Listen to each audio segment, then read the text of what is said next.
Ya, baik Bapak Ibu, hari ini kita belajar teologi perjanjian baru.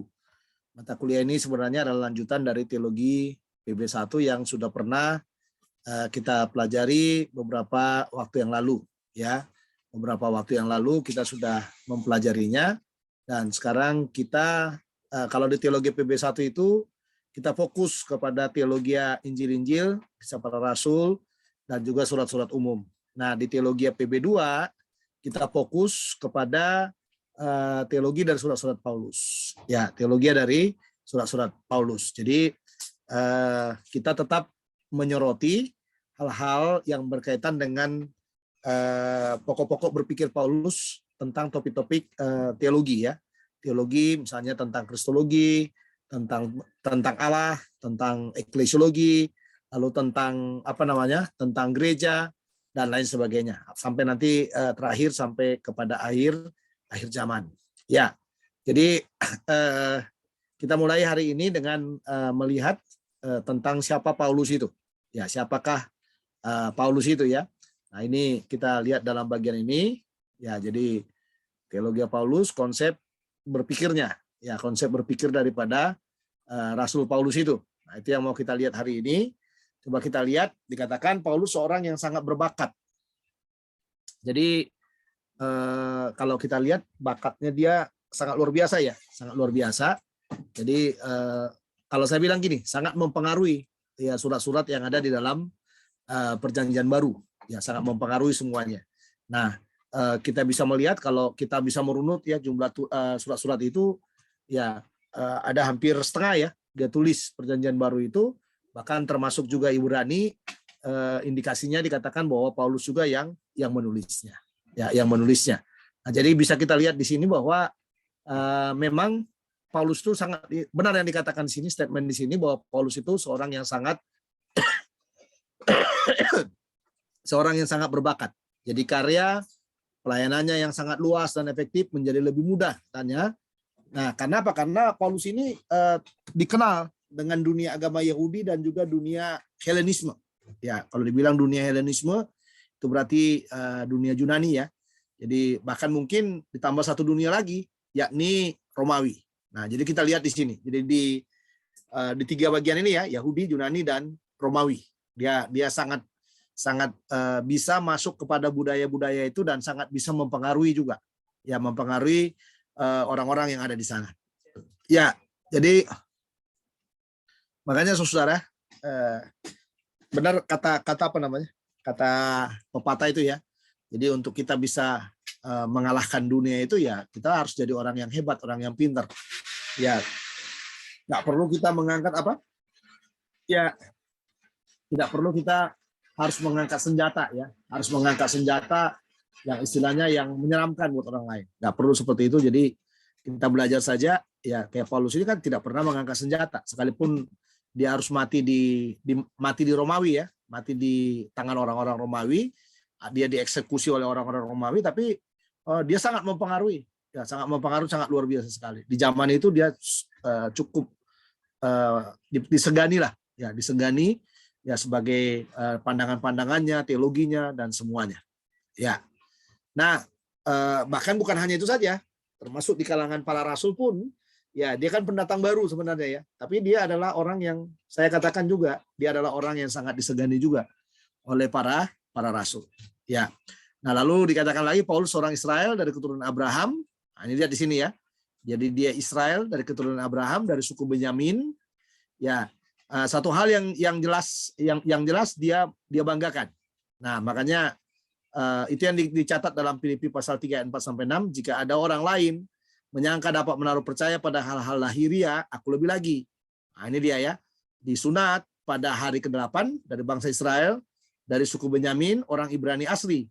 Tentang pendirian terhadap hukum Taurat, ya, aku orang Farisi. Tentang kegiatan, aku penganiaya jemaat. Tentang kebenaran dalam mentaati hukum Taurat, aku tidak bercacat. Nah, coba lihat di sini, saudara. Ya, coba Anda perhatikan apa yang dia katakan di sini tentang latar belakangnya dia, ya. Lihat di sana, Israel, suku Benyamin, orang Ibrani asli. Dia tahu hukum Taurat, tentang pendirian terhadap hukum Taurat dikatakan Farisi dia. Ya, orang Farisi. Jadi berarti dia dari golongan Farisi. Ada Saduki, ada Farisi, ya ada imam-imam kepala dan lain sebagainya. Dia ada Farisi. Jadi dia bagian dari masbab Yahudi itu juga.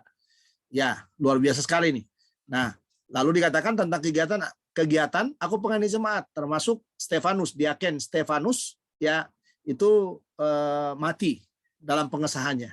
Waktu di Rajam Batu itu ya, ditangkap di Rajam Batu. Karena memang diaken Stefanus itu sangat giat menginjil, saudara. Sangat giat menginjil, sangat luar biasa. Dan kita bisa melihat luar biasa sekali dia.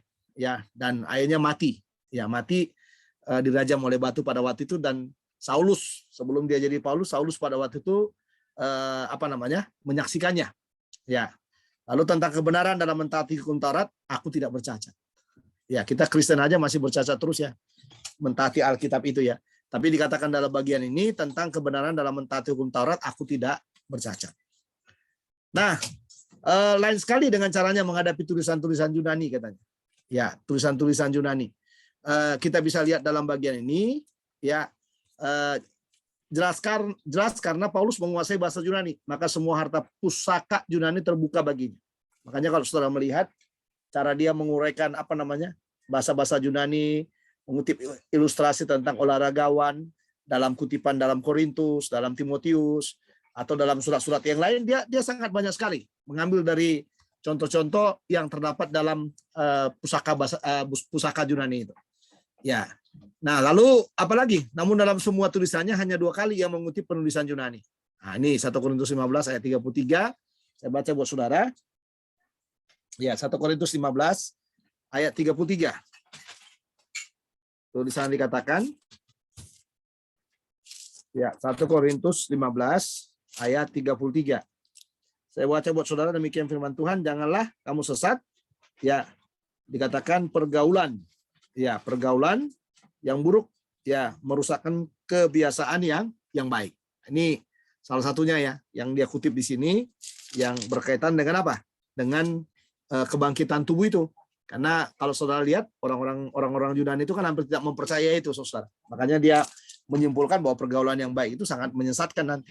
Nah, lalu Lukas mengungkapkan satu kutipan lagi, yakni dalam salah satu khotbahnya dalam Kisah Rasul 17 ayat 28. Ya, ini juga Paulus berkhotbah yang dikutip oleh Lukas di sini di Kisah Rasul ya. Kisah Rasul 17. Ya, Kisah Rasul 17. Coba kita lihat ayat yang ke-28. Ya. Sebab di dalam Dia kita hidup, kita bergerak, ya. Kita ada seperti yang telah juga dikatakan oleh pujangga-pujanggamu, sebab kita ini keturunan Allah juga. Nah, ini waktu dia menginjil di Athena ya, di Athena di Yunani itu. Ya, ini semua nanti kalau Anda membacanya di sana, ini luar biasa nih penginjilannya di Athena itu. Sekalipun ya tidak ada yang bertobat di zaman itu. Saya sangat yakin sekali waktu saya diajar oleh dosen saya dulu tentang kisah para rasul itu dijelaskan bahwa dalam penginjilannya itu katanya nggak ada yang bertobat ya, nggak ada yang bertobat. Ya, dia menginjil dari mana, tapi orang-orang Athena itu hampir tidak ada yang percaya kepada Yesus. Ya, oke. Nah, lalu dikatakan Paulus mengidentifikasikan dirinya dengan Israel, bahkan dalam tulisan-tulisannya kepada orang-orang bukan Yahudi. Nah, ini dia tadi yang disebut, ya, ia menyebut Abraham bapa leluhur jasmani kita dan Ishak bapa leluhur jasmani kita, dan mengacu pada nenek moyang kita semua. Jadi dia mengharapkan damai turun atas Israel milik Allah. Nah, ini Paulus nih. Jadi Paulus tuh sangat kental itu, ya, dengan Yahudi itu sangat kental, sangat sayang sekali dia dengan Israel itu. Bahkan kalau saudara melihat dari dari kitab Roma yang pernah dia tulis 16 pasal dia tulis kitab Roma itu, ada 3 pasal 9, 10, 11 itu dia khusus berbicara ya, kalau dalam mata kuliah tafsir itu kita lihat dia selalu mengatakan bagaimana dengan Israel. Kalau begitu bagaimana dengan Israel? Kalau keselamatan itu karena kasih karunia, bagaimana dengan Israel? Nah, itu saudara. Jadi dia sangat mengasihi Israel, itu sangat mengasihi sekali. Dia sangat mengasihi bangsanya. Ya, sangat sayang kepada bangsanya. Dalam arti dia tahu bahwa keselamatan itu ada dalam Yesus, dan itulah yang dia pertanyakan. Kalau begitu bagaimana dengan Israel? Ya. Nah, Lalu meskipun dia seorang Yahudi, Paulus membuktikan bahwa ia dipanggil untuk bekerja terutama di tengah-tengah bangsa lain di dunia. Nah, jadi nanti kalau sudah melihat dari sinilah gerakan Kisah Para Rasul 1 ayat 8 itu. Ya, yang dikatakan dan kamu akan menjadi saksiku di Yerusalem, Yudea, Samaria, ya sampai ke ujung bumi. Ya, siapa yang pergi ke ujung bumi? Apakah 12 rasul? Tidak. Yang pergi ke ujung bumi itu adalah Rasul Paulus. Ya, jadi meskipun dia adalah seorang Yahudi, dia tidak menginjil di antara bangsanya, tapi dia justru melakukan yang namanya cross culture itu. Ya, penginjilan lintas budaya, ya. Dia melakukan yang namanya penginjilan lintas budaya. Ya, jadi sangat hebat menurut saya. Ya, makanya jamahannya Tuhan kepada Paulus itu adalah jamahan yang luar biasa yang bisa mengubah semua persepsinya, cara berpikirnya, konsepnya, ya, konsep Tauratnya, konsep keparisiannya berubah semuanya. Hanya karena pertemuan di jalan ke Damsyik itu. Ya, jalan ke Damsyik itu dia bertemu dengan Tuhan, dia dibutakan oleh Tuhan. Ya, selama 3 hari dia tidak bisa melihat, tapi dalam 3 hari itulah dia berkomunikasi dengan Tuhan dengan baik. Dan dia waktu Tuhan katakan, siapakah engkau, katanya itu ya, akulah Kristus yang engkau aniaya itu. Nah, ini teologi yang bagus juga. Jadi orang kalau menganiaya Kristen itu sama dengan menganiaya Kristus. Ya, jadi kalau orang menghalangi Injil, dia sama dengan menghalangi Yesus. Ya, jadi makanya selalu yang hal-hal seperti itu adalah berkaitan dengan apa? Dengan Yesus. Ya, lalu dikatakan ia adalah rasul bagi orang-orang bukan Yahudi, pelayanan Kristus Yesus bagi bangsa-bangsa bukan Yahudi, lalu ia dipanggil untuk memberitakan Kristus di antara orang-orang Yahudi. Jadi latar belakang yang kompleks ini mempersulit studi kita tentang tulisan-tulisan Paulus. Ya, karena nanti ada Galatia yang khusus dia bicara tentang orang-orang Yahudi di sana. Ya, dia banyak sekali mengutip hal-hal yang berkaitan dengan tulisan-tulisan yang berlatar belakang tentang Taurat juga dia kutip dari situ. Ya, lalu yang berikutnya Bapak Ibu, begitu juga dikatakan gaya sastra yang dipakai Rasul itu. Dia suka tergesa-gesa sehingga sering tidak menyelesaikan kata-katanya yang dia berharap akan diisi sendiri oleh para pembacanya. Dan yang para pembaca berharap dapat mengisinya dengan tepat. Ini saudara bisa lihat di 2 Korintus ya. 2 Korintus itu kebanyakan adalah kesaksian pribadinya dia. Itu luar kalau Anda melihat nanti baca ya. Nanti Anda baca di rumah. Kalau Anda membaca itu dengan baik, di situ kita bisa melihat bagaimana Paulus tuh banyak sekali tidak menyelesaikan perkataan-perkataannya. Ya, perkataan-perkataannya. Aku nggak tahu lagi apa yang mau kukatakan, katanya gitu. Nggak mengerti lagi apa yang kukatakan. Nah, itu dia. Di dalam 2 Korintus. Jadi 2 Korintus itu kitab yang dia tulis, ya. Kitab yang ditulis karena adanya serangan ya. Adanya serangan dari dari orang-orang ya, orang-orang yang menuduh dia sebagai rasul yang tidak berani berhadapan muka dengan muka, ya, sebagai rasul yang hanya keras bila dalam tulisan-tulisan saja gitu ya. Nah, sehingga kalau kita melihat dalam 2 Korintus itu memang luar biasa sekali Paulus di sana. Ya. Jadi mulai dari pasal 1 sampai dengan pasal akhir, bahkan dari puncak dari semua pembicaraannya dalam pasal-pasal di 2 Korintus itu dia sangat banyak sekali membicarakan hal-hal yang berkaitan dengan hidup pribadinya dan relasinya dengan Kristus. Ya, coba Anda baca nanti dengan baik itu. Kalau kita baca meleleh kita kadang-kadang membaca 2 Korintus itu, Saudara. Ya. Oke. Nah, dikatakan dia seorang pemikir orisinil dan kadang-kadang dia harus berjuang untuk menemukan bahasa yang tepat untuk mengungkapkan hal-hal yang sebelumnya belum dikatakan orang lain. Ya, hal ini menambahkan kesulitan kita tetapi sekaligus membuat penyelidikan kita semakin berharga.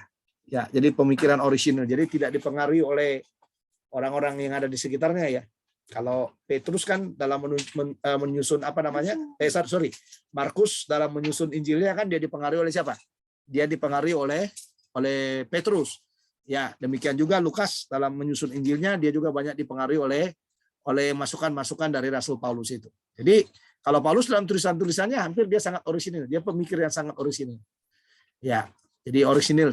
Itu pikiran-pikiran yang orisinil itu adalah pikiran yang sangat bagus. Ya, jadi jangan terlalu banyak. Makanya saudara kalau Anda juga khotbah itu coba kemukakan pikiran-pikiran saudara yang orisinil dari pengamatan-pengamatan saudara terhadap Alkitab itu. Ya, jadi jangan terlalu banyak menggunakan buku-buku tafsir. Ya, Tapi lebih bagus kita itu melihat ya hal-hal yang orisinil yang memang itu pola pikir kita. Jadi pikiran yang orisinil itu kalau dalam berkaitan dengan firman, itulah relasi kita dengan Tuhan. Itulah yang kita dapatkan dari Tuhan. Ya, itu relasi kita dengan Tuhan. Lalu teologi Paulus sangat padat dan mendalam dan sudah terbentuk sejak dini sekali. Tulisannya merupakan bukti yang kuat ya bahwa pandangan Kristiani yang pokok sudah terbentuk secara kokoh sebelum pertengahan abad pertama. Jadi kurang dari 20 tahun sejak Yesus mati itu ya. Jadi sudah banyak ya, sudah banyak. Jadi kekristenan itu lewat Paulus atau lewat para rasul yang lain sudah sangat banyak mempengaruhi pandangan-pandangan yang ada pada zaman itu. Ya, pandangan-pandangan yang ada pada zaman itu. Nah, lalu dikatakan lagi yang berkaitan dengan Allah. Dikatakan ini teologinya dia Allah sebagai pusat segalanya. Jadi Paulus adalah seorang yang sangat menyanjung tinggi Allah. Nah, ini dia ya. Jadi ia menaruh perhatian yang sangat besar. Ya, sangat besar. Ya, yang sangat besar kepada apa? Allah yang tertuang dalam tulisan-tulisannya. Allah yang berdaulat atas segala ciptaannya merupakan ide utama pemikirannya yang diharapkan akan menjadi semua di dalam semuanya. Ya, berikut adalah pemikiran Paulus tentang Allah yang terpapar dalam beberapa subtopik di bawah ini. Jadi yang dikatakan apalagi Allah yang ini Allah Esa yang mulia. Jadi Paulus memegang teguh prinsip monoteisme Yahudinya. Jadi dia nggak politeisme ya, monoteisme. Jadi Allah yang adalah Bapa adalah satu-satunya Allah yang menjadi sumber kekuatan dan hikmat, ya yang memberikan kekuatan dan hikmat kepada orang-orang Kristen yang hidup. Selain itu menurut Paulus Allah adalah Allah yang mulia, sehingga sebagai umat kita harus memuliakannya. Ini dia. Jadi dia bagaimana dia memahami Allah itu dengan baik ya. Jadi luar biasa sekali. Jadi Allah itu segalanya. Allah itu menjadi sumber segalanya bagi dia secara pribadi. Nah, lebih lanjut dikatakan juga Paulus juga banyak berbicara tentang pekerjaan Allah. Nah, ini pekerjaan Allah yang terpapar menjadi sifat-sifat Allah. Nah, ini sifat-sifat tersebut antara lain apa? Sebagai yang hidup. Nah, ini dia singgung di sini ya bahwa Allah itu sebagai yang hidup, sebagai yang setia, ya kan? Sebagai yang hidup dan yang benar. Ini bagus ini ya, sebagai yang setia. Kalau Allah itu nggak setia sama kita, mati kita semua tiap hari. Ya kan? Karena dia setia, dia sabar. Allah itu sabar kepada kita. Allah itu sayang kepada kita. Ya, sehingga kita tidak dibinasakan. Ya. Lalu dikatakan apa lagi sebagai yang hidup dan yang benar. Nah, ini penting juga ini sebagai yang hidup dan yang benar. Jadi Allah itu nggak pernah diam buat kita. Dia hidup dan dia benar. Lalu Allah yang tidak pernah berdusta. Nah, ini dia. Allah nggak pernah berdusta. Dia selalu ya dan amin. Nah, ini dia saudara ya. Lalu dikatakan Allah itu juga sebagai sumber kekuatan dan penghiburan. Iya, sumber kekuatan dan penghiburan. Saya nggak tahu Anda udah pernah nggak ngalami itu, bahwa Allah itu memberi kekuatan dan penghiburan kepada saudara. Wah, ini penting ya saudara. Dan sangat menarik sekali kalau kita merasakan penghiburan daripada Tuhan itu. Ya, saya banyak ya dalam masa-masa kadang-kadang dalam kondisi-kondisi terjepit ya. Kadang-kadang saya melihat di sana bagaimana kekuatan dan penghiburan daripada Tuhan itu. Ya, lalu sumber pengharapan juga. Ya, lalu sumber segala penghiburan, sumber kasih dan damai sejahtera, sumber damai sejahtera yang akan menghancurkan iblis di bawah kakinya. Nah, ini puncaknya yang dia pegang ya. Bahwa iblis itu adalah musuh tapi iblis itu seperti diizinkan oleh Allah, masih seperti kalau saya bilang seperti mengaum ya di tengah dunia ini. Ya, tetapi saudara, bukan berarti Allah tidak akan membinasakannya, bukan berarti Allah kalah kepadanya. Tetapi Allah itu membiarkan, ini keyakinannya Paulus seperti itu, Allah itu membiarkan nanti sampai puncaknya Allah akan menghancurkan, menaruhnya di bawah kakinya. Oke. Lalu tentang pilihan Allah ini. Jadi dia juga menyinggung tentang predestinasi. Ya, jadi Paulus di dalam surat-suratnya menekankan kepada para pembacanya tentang rencana Allah yang mulia di dalam diri Yesus Kristus sebagaimana sudah direncanakannya dari semula. Jadi hikmat Allah diberikan kepada orang-orang pilihannya yang secara jelas ditulis dalam Efesus pasal 1. Tentang apa? Pemilihan Allah kepada orang-orang beriman. Nah, coba kita lihat tuh Efesus pasal 1, saudara. Ya, ini menarik ini. Ya, jadi supaya kadang-kadang kan orang berkata begini kan. Ya, Allah memilih, tapi manusia kan berhak menolaknya gitu ya. Nah, ini tapi di sini bagus sekali di Efesus ini, saudara. Ya, apakah kita punya hak lagi menolak atau dalam konsep predestinasinya Paulus ini? Ya. Coba lihat ayat yang keempat, Efesus 1 ayat 4, sebab di dalam Dia Allah telah memilih kita. Ya, memilih kita sebelum dunia dijadikan supaya kita kudus dan tak bercacat di hadapannya. Dalam kasih, nah ini dia. Allah mempredestinasi kita, menentukan itu predestinasi ya. Dalam kasih ia telah menentukan kita dari semula oleh Yesus Kristus untuk menjadi anak-anaknya. Sesuai dengan kerelaan kehendaknya. Supaya terpujilah kasih karunia yang mulia yang dikaruniakannya kepada kita dalam dia yang dikasihinya. Lihat sana. Jadi kalau saya melihat di sini bahwa pilihannya itu dilakukan oleh Allah sebelum dunia dijadikan. Jadi kita belum ada, Allah sudah memilih. Bagaimana kita bisa menolaknya? Ya, bagaimana kita bisa menolak? Ya, lalu yang berikutnya dikatakan, ya, sebagai dalam ayat 5 dalam kasih ia telah menentukan kita. Ada predestinasi, ya dalam kasih ya, menentukan kita dari semula. Jadi belum segalanya ada, kita sudah ditentukan. Iya, makanya nanti kalau saya lihat di dalam Yeremia itu, dalam panggilan Yeremia itu kan, aku telah apa katanya? Coba kita lihat Yeremia itu juga. Ini bicara satu panggilan yang nggak bisa ditolak. Ya.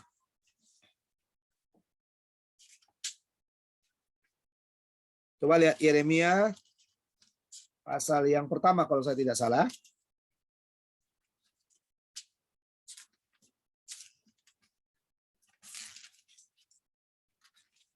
Ya, Yeremia pasal yang pertama, ayat 4. Coba lihat sana. Firman Tuhan datang kepadaku bunyinya, sebelum aku membentuk engkau dalam rahim ibumu. Lihat sana ya. Sebelum aku membentuk engkau dalam rahim ibumu, aku telah mengenal engkau.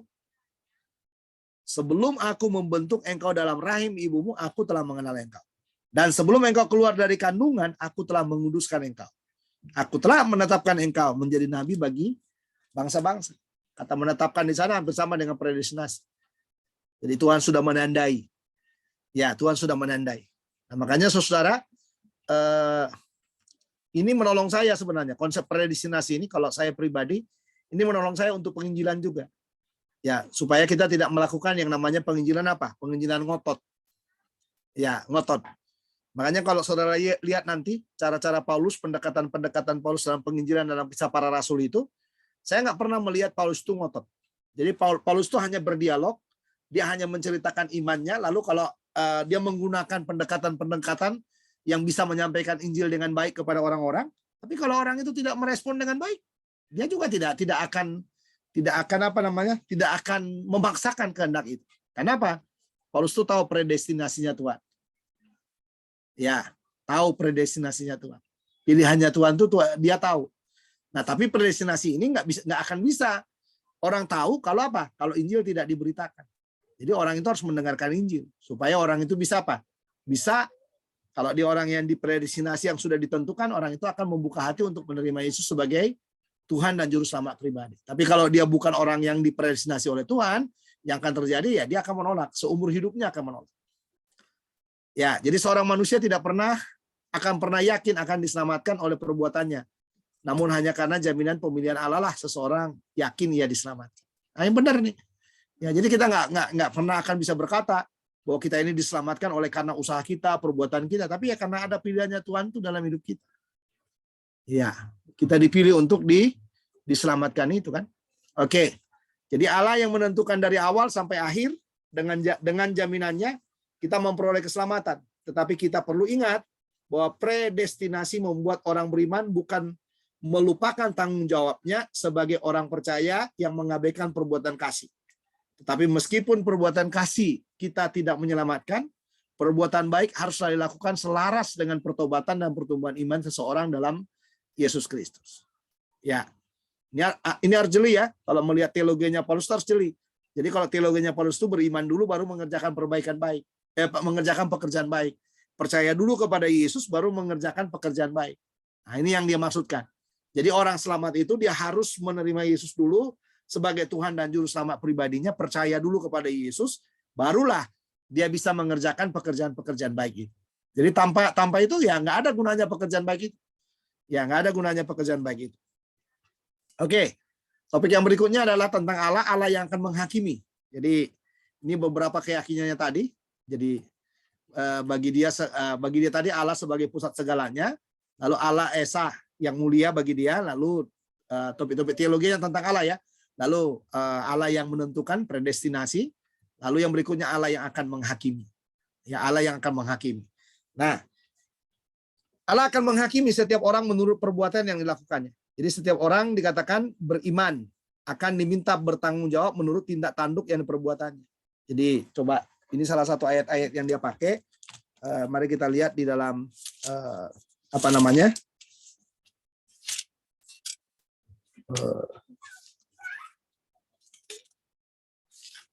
Roma ya, Roma berapa itu? Roma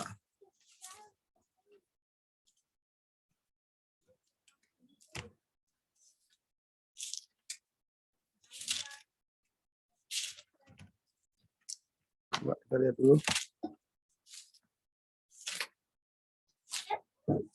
Ini dalam teologinya dia juga ya, Bapak Ibu ya.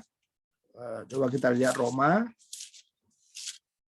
bahwa dikatakan bahwa pekerjaan kita akan dibawa oleh Tuhan ke tahta pengadilannya Kristus itu.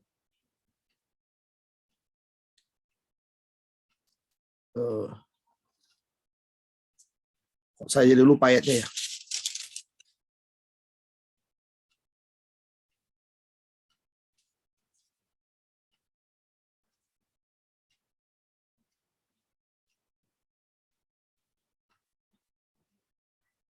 Ya, Roma 14 ayat 12. Coba lihat sana. Ya, Roma 14 ayat 12. Demikianlah setiap orang di antara kita akan memberi pertanggungan jawab tentang dirinya sendiri kepada Allah. Nah, ini ya makanya dikatakan di dalam ayat yang ke-8 ya, sebab jika kita hidup untuk Tuhan, dan jika kita mati untuk Tuhan. Jadi baik hidup ataupun mati kita adalah milik Tuhan. Sebab untuk itulah Kristus telah mati dan hidup kembali supaya ia menjadi Tuhan baik atas orang-orang mati maupun atas orang-orang hidup. Tetapi mengapakah engkau menghakimi saudaramu, atau mengapakah engkau menghina saudaramu? Sebab kita semua harus menghadap. Nah, ini lagi ya, menghadap tahta pengadilan Allah. Ya, ini bematos itu, tahta pengadilan Allah ya. Jadi bukan menghadap tahta putih besar, enggak, tetapi menghadap bematos, tahta pengadilan Allah. Jadi kalau tahta putih besar itu adalah pengadilan bagi orang-orang yang tidak percaya kepada Yesus. Ya, lalu ayat 12, demikianlah ayat 11, karena ada tertulis demi aku hidup, ya, demikianlah firman Tuhan, semua orang akan bertekuk lutut di hadapanku dan semua akan memuliakan Allah.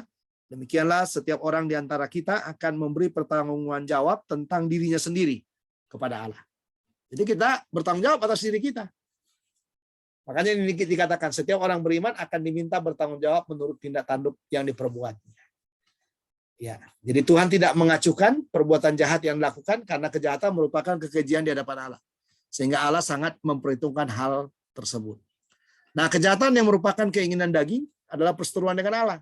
Hanya kebenaran Allah lah yang mampu menyelamatkan seseorang, sehingga orang yang memiliki kepentingan pribadi dalam memberitakan firman menurut kebenarannya sendiri merupakan dikatakan sana musuh Allah.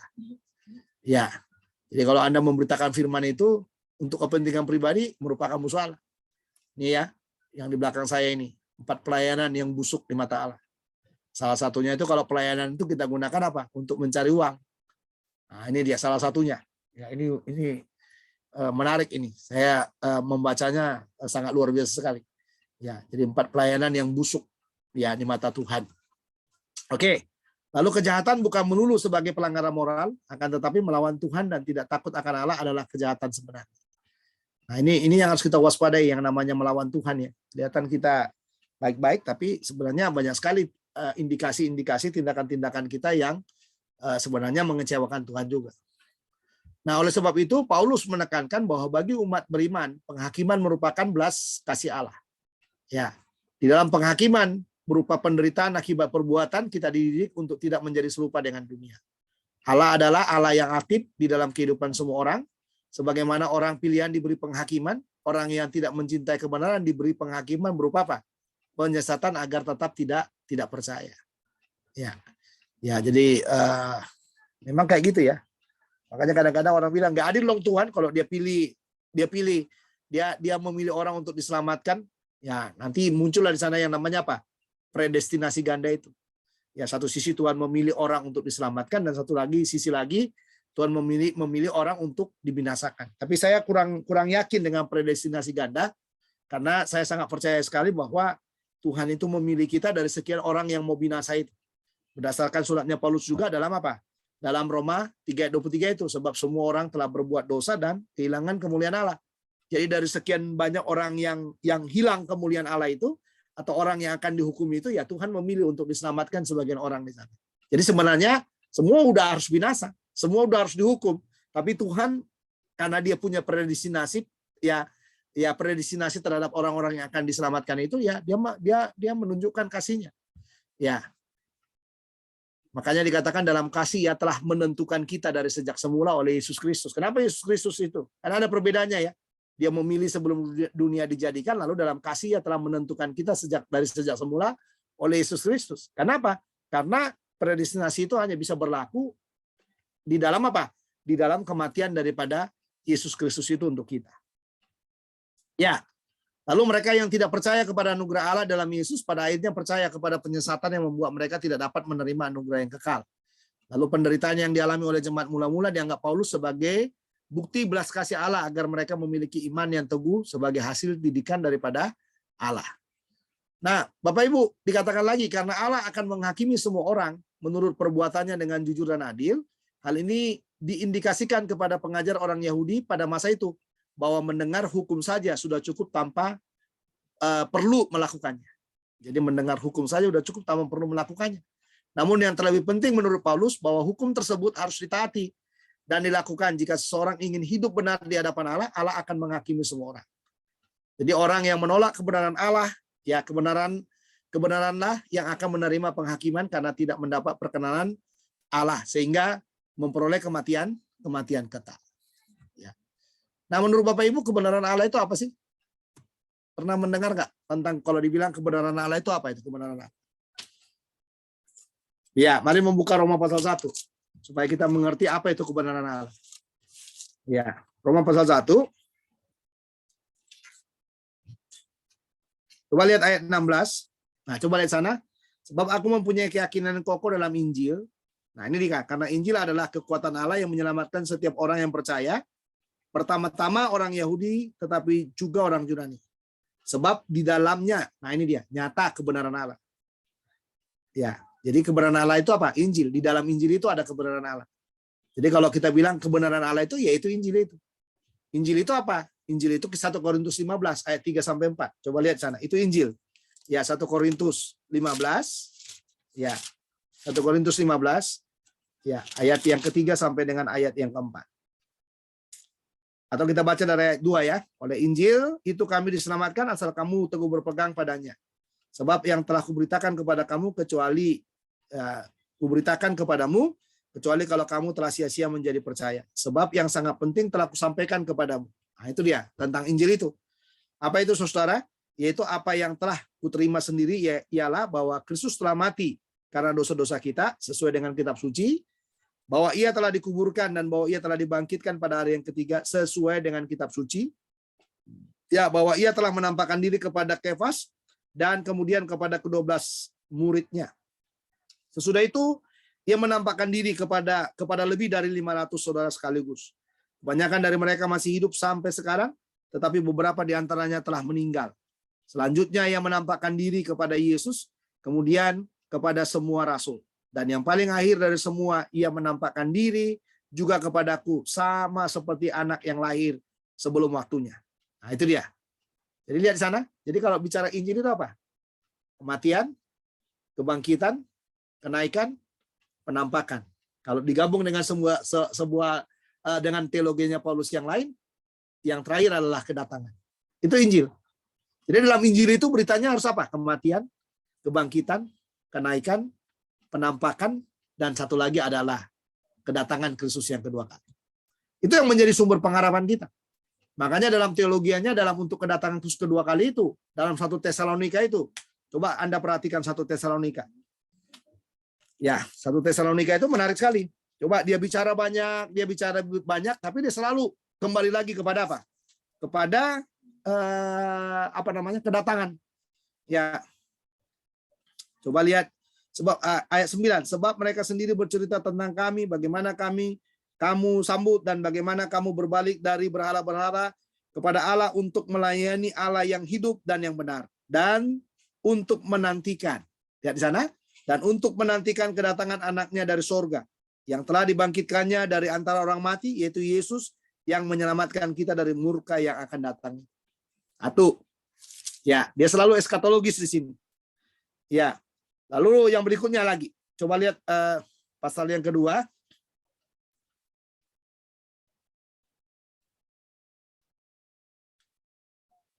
Ya. Di ayat 12, dan meminta dengan sangat supaya kamu hidup sesuai dengan kehendak Allah yang memanggil ke dalam kerajaan dan kemuliaannya. Lalu dalam ayat terakhir, coba lihat di dalam ayat 19. Sebab siapakah pengharapan kami atau sukacita kami atau mahkota kemegahan kami di hadapan Yesus Tuhan kita pada waktu kedatangannya, kalau bukan kamu.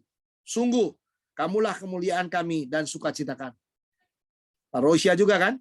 Lalu pasal yang ketiga, ayat 13. Kiranya dia menguatkan hatimu supaya tak bercacat dan kudus di hadapan Allah dan Bapa kita pada waktu kedatangan Yesus Tuhan kita.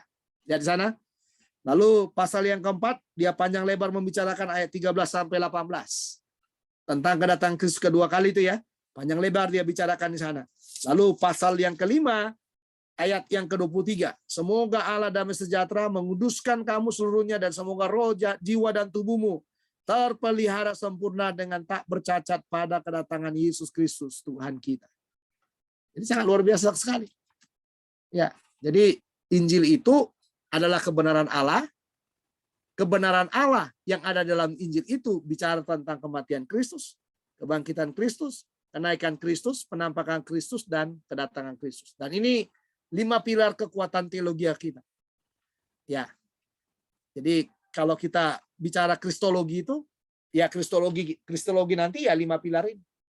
Di dalamnya ada kematian Kristus, ya kelahirannya nanti. Ya, tapi yang paling penting ini adalah kematiannya, karena tujuannya datang ke dalam dunia ini adalah supaya dia mati. Ya, adalah untuk dia mati. Ya, jadi kematiannya, kebangkitannya, lalu kenaikannya ke surga, lalu yang berikutnya yang dikatakan lagi penampakannya. Jadi Yesus itu bangkit, ada yang menyaksikan. Ya, makanya Paulus itu mendaftar 1 Korintus 15 itu kepada siapa aja dia menampakkan diri. Jadi ada saksi sejarahnya. Jadi kebangkitan Kristus itu bukanlah kebangkitan yang sekedar dibuat-buat begitu, atau cerita-cerita dongeng seperti itu, tidak, tapi ada yang menyaksikan. Makanya coba saudara lihat di sana ya. Kembali lagi coba kita lihat 1 Korintus 15 itu ya, supaya kita paham ya Bapak Ibu ya. 1 Korintus 15 ya. Mari kita lihat tadi mulai dari ayat yang kelima ya, bahwa ia telah menampakkan diri kepada Kefas, Petrus itu ya, dan kemudian kepada ke-12 muridnya. Sesudah itu ia menampakkan diri kepada lebih dari 500 saudara sekaligus. Ya, kebanyakan dari mereka masih hidup sampai sekarang, tetapi beberapa di antara telah meninggal. Ya, lalu dikatakannya lagi apa? Selanjutnya ia menampakkan diri kepada Yakobus, kemudian kepada semua rasul. Dan yang paling akhir dari semuanya, ia menampakkan diri juga kepadaku, sama seperti kepada anak yang lahir sebelum waktunya. Iya. Makanya siapa itu? Stanley Heath. Kalau Anda pernah mendengarkan nama Stanley Heath, ya pendiri STT Tyrannus, ya. Dia dalam bukunya selalu mengatakan bahwa Paulus itu sebenarnya yang ada di hatinya Tuhan untuk menggantikan posisi daripada Yudas itu. Ya, tapi kalau sudah melihat di Kisah Rasul itu, murid-murid mengambil inisiatif kan? Ya, mereka bersidang untuk menentukan. Ya, sehingga kepilihlah ya pengganti daripada Yudas pada waktu itu, melengkapi ke-12 rasul. Ya, melengkapi ke-12 rasul. Tapi kalau kita melihat di sana, saudara, mereka kan hanya buang undi. Ya, buang undi saja. Jadi mereka menggunakan apa? Metode dalam perjanjian lama itu, mereka buang undi. Nah, tapi kalau kita melihat apakah nanti kalau Anda jeli memperhatikannya, apakah Allah bereaksi untuk pilihan itu? Coba Anda cek baik-baik kisah para rasul di sana. Adakah reaksi daripada Roh Kudus? Adakah reaksi dari Tuhan? Apakah ada reaksi khusus di sana? Coba Anda lihat di sana. Tapi caranya Tuhan menangkap menangkap Paulus itu sangat luar biasa. Dan caranya Tuhan membuat sentral. Jadi Roh Kudus itu melalui tulisan daripada Lukas itu, peralihan mulai dari pasal 9 dia ditangkap, peralihan berikutnya sampai ke belakang dia sudah lebih banyak membicarakan tentang Paulus daripada Petrus yang sudah berbicara dari pasal yang pertama itu. Jadi kita sudah bisa melihat bahwa Injil sudah beralih ke ujung dunia, dimulai dari Yerusalem, Yudea, Samaria, Samaria, ya, kalau saya tidak salah ada Filipus di sana, lalu nanti sampai ke ujung bumi yang disampaikan oleh siapa? Rasul Paulus. Jadi luar biasa sekali kalau kita melihat Paulus itu. Nah, itu keyakinan. Jadi siapa Paulus tadi dan keyakinannya tentang Allah kita sudah lihat bersama-sama. Silakan kalau ada yang mau bertanya. Shalom Pak, izin Pak. Ya. Ya, ada dua nih Pak. Tadi kan Bapak bilang pemikiran Rasul Paulus kan orisinil Pak ya. Nah, tapi di buku yang Bapak kasih itu, George Eldon Ladd, di pendahuluan dibilang Rasul Paulus itu kan tinggal di Tarsus. Nah, di Tarsus itu gudangnya para filsuf-filsuf Helenistik gitu Pak. Jadi filsuf-filsuf di Tarsus itu sudah terbiasa berkhotbah di gang-gang, di pasar-pasar gitu. Jadi dia bilang di situ banyak juga si Rasul Paulus ini terpengaruh sama pemikiran-pemikiran Helenistik gitu Pak. Seperti dia menjabarkan metafora-metafora dalam surat-suratnya itu seperti si George Eldon nggak menjelaskan metafora yang seperti apa gitu Pak. Jadi kritiknya di sini adalah Rasul Paulus ada pengaruh Helenistik juga, filsafat juga Pak. Jadi tidak murni dari pemikiran sendiri. Nah, ya, terus, saya jawab dulu ya. Oh, jadi bagi saya secara pribadi yang disebut orisinil itu bukan berarti kita jadi tidak belajar. Ya, sama dengan Bapak Ibu juga kan. Nanti kalau pada waktu Pak Andre menemukan sesuatu yang baru, bukan berarti kan Pak Andre nggak pernah belajar. Mesti belajar dari beberapa dosen, belajar dari pemikiran-pemikiran orang-orang, ya ada dalam pikiran kita. Tapi pada waktu kita mengemukakan sebuah pendapat, mengemukakan sebuah pandangan, maka pemikiran yang orisinil itu yang dimunculkan. Jadi pemikiran daripada kita. Jadi kalaupun ada pengaruh dari Helenisme, kan tadi kan sudah kita bilang kan bahwa Paulus itu hidup di era Yahudi, ya dia sangat dipengaruhi oleh Yahudi, sangat dipengaruhi juga oleh Helenisme itu ya Yunani, ya gudangnya filsafat pasti, ya kan. Lalu yang terakhir adalah dia juga dipengaruhi oleh Romawi, ya dia juga dipengaruhi oleh Romawi. Ya, cara belajarnya dia belajar banyak di sana, tapi pemikiran maksudnya begini, pemikiran tentang teologi yang dia kemukakan dalam surat-suratnya itu yang menurut saya yang sangat orisinil. Gitu Pak. Jadi bukan berarti dia tidak belajar. Jadi bukan orisinil itu bukan berarti kita jadi kosong Pak. Bukan itu namanya orisinil. Ya, jadi orisinil itu ya kita murni mengemukakan apa yang menjadi ide kita. Ya, ide kita. Contohnya nanti kalau Bapak lihat itu nggak apa-apa ya, kita namanya berteologi Pak ya. Ya, contohnya coba buka di dalam Filipi Pak. Filipi. Ya. Filipi. Nah, kita coba lihat di pasal yang kedua ya Pak. Pasal yang kedua. Ya. Ayat yang ke-5.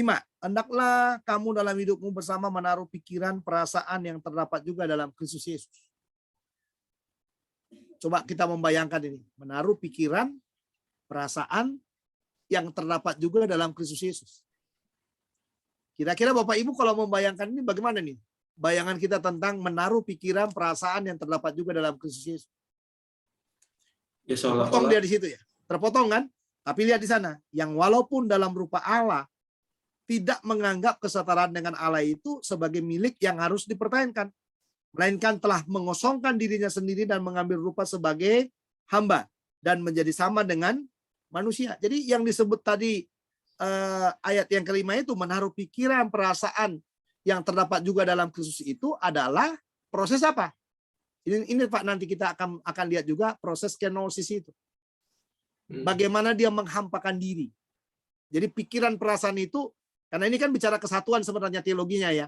Dia akan mendorong orang untuk hidup dalam kesatuan. Jadi dalam teologi kesatuannya dia itu dia sangat menjelaskan. Nggak mungkin ada orang bisa bersatu kalau dia nggak mau berkenosis.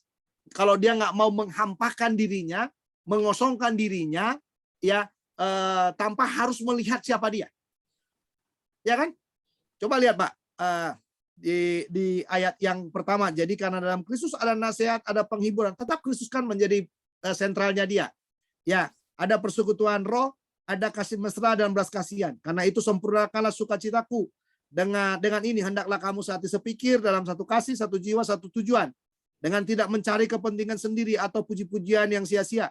Sebaliknya hendaklah yang rendah, hendaklah dengan rendah hati yang seorang menganggap yang lain lebih utama daripada dirinya. Dan janganlah tiap-tiap orang hanya memperhatikan kepentingannya sendiri, tetapi kepentingan orang lain juga. Baru dikunci, hendaklah. Ini kalau nanti Anda belajar bahasa Yunani itu imperatif di sini, Pak. Perintah. Ya. Jadi imperatif di sini. Saya kurang paham apakah present atau auris. Kalau dipakai auris berarti mulailah. Ya, mulailah. Mulailah dikatakan menaruh pikiran dan perasaan Kristus dalam diri kita supaya terwujud kesatuan tadi itu. Atau teruslah. Kalau dia pakai present berarti teruslah. Teruslah menaruh pikiran perasaan Kristus itu. Nanti mungkin saya cek dulu ya. Ya, menaruh pikiran perasaan Kristus itu dalam pikirannya kita supaya kesatuan itu terwujud. Nah, caranya itu tadi kenosis itu, Pak. Menghampakan diri. Tidak menganggap segala sesuatu yang kita miliki itu sebagai sesuatu yang harus dipertahankan. Nah, Yesus kan seperti itu. Coba kalau dia mempertahankan keilahiannya, kan dia menghampakan diri kan, menghampakan diri. Nah makanya di teologi ini juga saya ketemu dengan kata yang saya nggak setuju dengan kata menjelma itu Pak.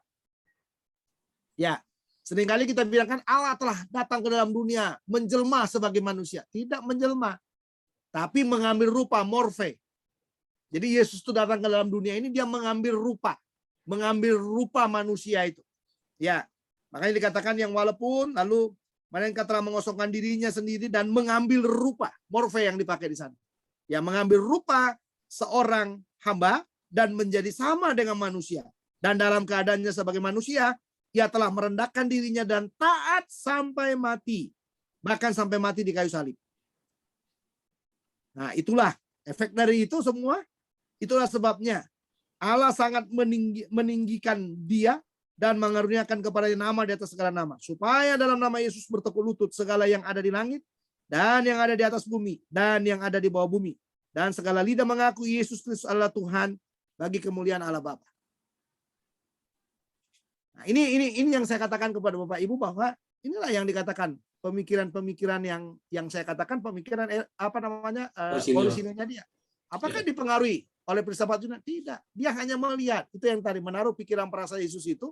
Dia melihat bagaimana caranya Yesus ya menghampakan diri tadi dengan istilah ini nanti ke Pak teologi yang terkenal dari Paulus itu yang disebut dengan teologi kenosis. Ya, kenosis, menghampakan diri. Oke, Pak. Andre yang kedua. Ya. Tadi kan Bapak bilang teologi yang terakhir dari Rasul Paulus itu kan parusia Pak ya, kedatangan gitu. Ya. Rasul Yohanes menggambarkan parusia itu sebagai anak domba Allah Pak ya. Dia melihatnya Yesus sebagai anak domba Allah. Kalau Rasul Paulus sendiri melihatnya bagaimana Pak parusia ini? Yesus sebagai raja kah atau sebagai raja? Sebagai raja Pak ya. Penguasa dunia dia. Ya, karena kan kalau kita melihat kan kedatangannya itu luar biasa sekali itu kan. Ya, sebagai raja itu. Ya, sebagai raja Pak.